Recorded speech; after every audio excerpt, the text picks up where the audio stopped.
Assalamualaikum warahmatullahi wabarakatuh. Kami dari kelompok 9 agroklimatologi akan menjelaskan apa saja alat ukur cuaca.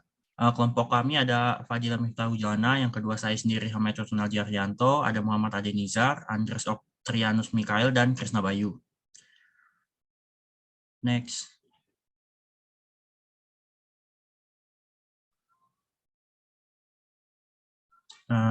Nah, untuk yang pertama ada termometer. Untuk termometer ini adalah berfungsi untuk mengukur suhu, namun digunakan untuk mengukur suhu suatu ruangan atau wilayah.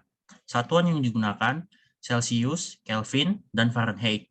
Termometer analog menggunakan prinsip air raksa. Saat suhu naik, air raksa akan memulai dan bergerak naik. Saat suhu turun, air raksa akan surut dan bergerak turun. Termometer terdiri dari yang pertama ada termometer bola kering. Termometer bola keringnya adalah termometer digunakan untuk suhu udara permukaan. Termometer ini terdiri dari tabung gelas yang dalamnya terdapat kapiler yang berisikan air raksa. Ketika suhu naik, maka air raksa akan memuai dan menunjukkan skala suhu pada lingkungan. Yang kedua, termometer bola basah. Termometer ini digunakan untuk mengukur titik embun dalam udara. Termometer bola basah mengukur suhu yang dibutuhkan untuk menguapkan air di kain tersebut. Itulah mengapa saat siang hari selisih antara bola kering dan bola basah cukup jauh dibandingkan malam hari. Lalu ada termometer maksimum. Termometer maksimum ini digunakan untuk mengetahui suhu maksimum pada lingkungan sangkar selama 1 hari. Termometer ini menggunakan air raksa yang sama halnya seperti termometer bola kering atau basah. Yang membedakan adalah pada termometer ini terdapat celah yang disebut convection. Celah inilah yang membuat air raksa tidak akan menyusut ketika suhu udara turun karena air raksa tersumbat oleh celah ini. Jadi, suhu yang terukur pada termometer ini adalah tetap pada skala suhu tertinggi. Lalu yang terakhir ada termometer minimum.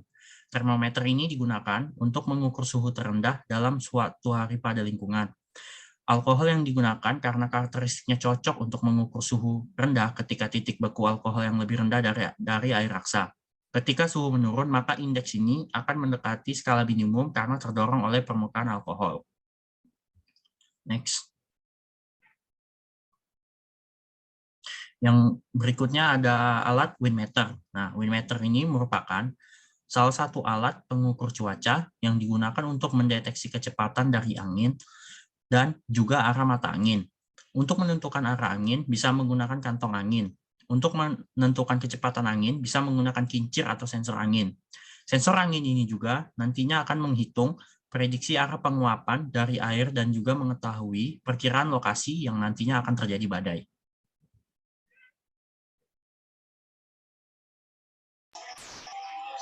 Yang ketiga, alatnya itu berupa anemometer.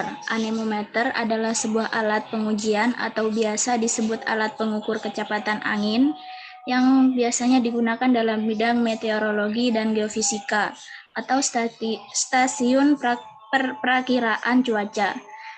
Anemometer berfungsi untuk mengukur atau menentukan kecepatan angin. Selain dapat mengukur kecepatan angin, anemometer juga dapat digunakan untuk mengukur besarnya tekanan angin, memperkirakan cuaca, memperkirakan arah angin, mengukur gas, serta mengukur tinggi gelombang laut. Anemometer digital merupakan alat yang terdiri dari tombol-tombol dan layar tampilan. Berikutnya adalah barometer. Barometer adalah alat yang digunakan untuk mengukur tekanan udara.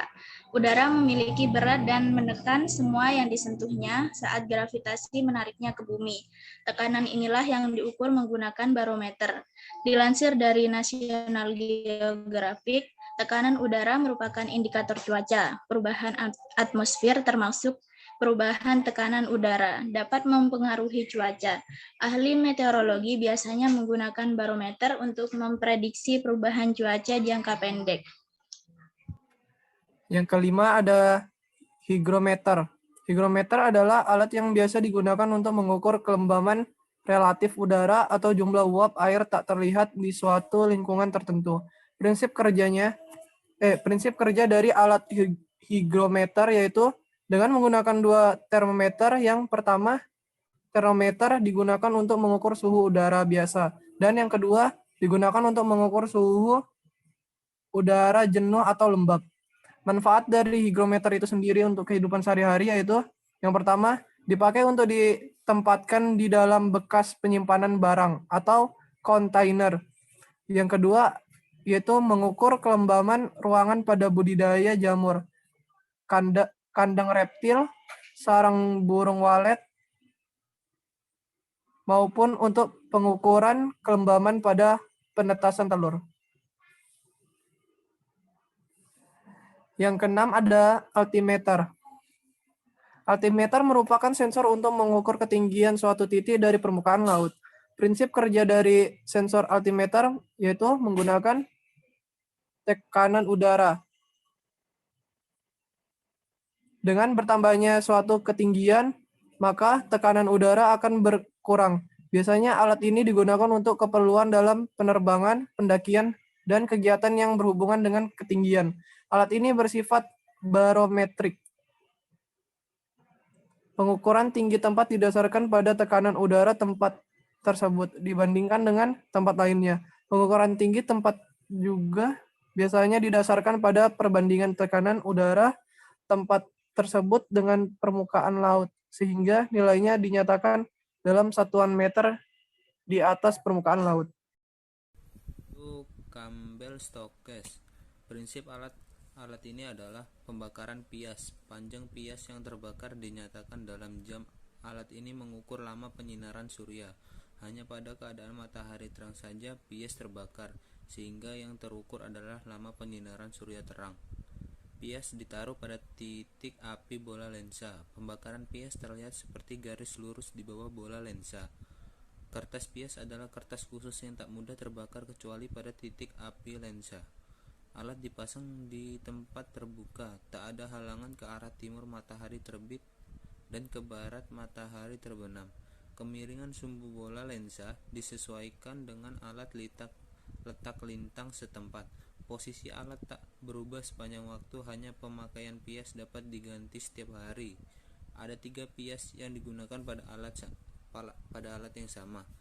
Pertama, pias waktu matahari ekuator. Kedua, pias waktu matahari di utara. Ketiga, pias waktu matahari di selatan. Gunbelani. Prinsip alat Gunbelani adalah menangkap radiasi pada benda berbentuk bola sensor. Panas yang timbul akan menguapkan zat cair dalam bola hitam. Ruang uap zat cair berhubungan dengan tabung kondensasi. Uap zat cair yang timbul akan dikondensasi adalah tabung berbentuk bulat yang berskala. Banyaknya air kondensasi sebanding dengan radiasi surya diterima oleh sensor dalam sehari. Pengukuran dilakukan sekali dalam 24 jam, yaitu pada pagi hari. Dibandingkan dengan alat yang pertama, hasilnya lebih kasar. Ombrometer adalah alat pengukur curah hujan yang biasanya dinamakan oleh orang awam adalah penakar hujan. Pembacaan pada alat ini juga tidak dapat sembarang waktu. Hanya waktu tertentu saja biasanya dibaca.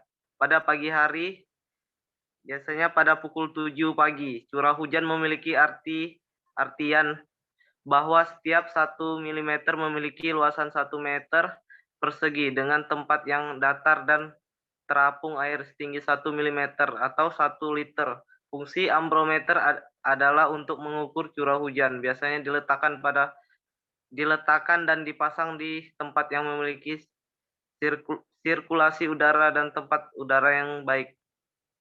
Jenis ambrometer. Yang pertama ambrometer biasa, yang kedua ambrometer observatorium, yang ketiga ambrometer otomatis. Berikutnya adalah fulviograf. Penakar hujan atau biasa disebut juga fulviograf adalah alat untuk mengukur besarnya curah hujan. Air hujan yang masuk melalui corong ditampung di dalam ruangan tertutup supaya tidak menguap. Tinggi rendahnya curah hujan biasanya dinyatakan dalam milimeter. Alat berikutnya adalah AWS, Automatic Water Station, merupakan bentuk kesatuan dari rangkaian sensor yang dipadukan dan secara otomatis merekam data meteorologi seperti suhu, tekanan kelembaban, penyinaran matahari, curah hujan, dan angin.